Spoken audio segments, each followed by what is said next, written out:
讲到这风台经过了后，这彰化县昨是停班停课，彰化市的清洁队也无要收粪扫。不过，一个儿童公园边啊定点收粪扫，所有真侪人摕来遮拼是拼到规堆。公司也决定讲要调监视器，针对一寡违规的民众，甲因罚一个人1200块。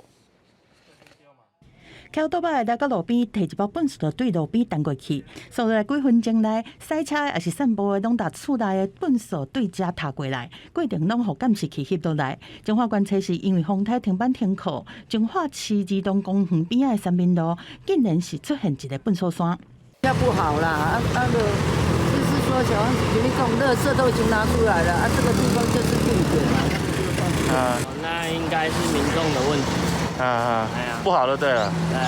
原来遮平常时都是收运粪扫的定点，但是迄天彰化市清洁队停止清运一天，民众看无粪扫车，就甲粪扫凊彩拢踏伫涂骹，而且愈踏是愈侪，互清洁队是真头疼。知影消息了后，随派人去处理。以前阮台风中拢有出来收，第一摆去有台风假，大家民众要对我安尼就算啦。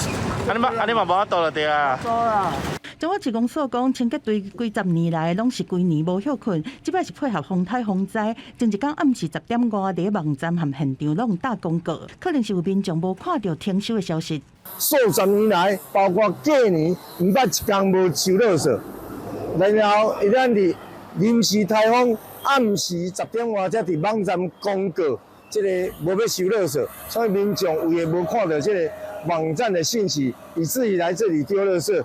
调监视器来比对，差不多有150个人黑白蛋粪扫。公司原本是体谅民众无被罚，但是为了避免有更较侪人学安尼黑白蛋粪扫，后壁是决定用车来捉人，对这民众来发采取的通知单，照废弃物清理法来罚1000字。记者综合报道。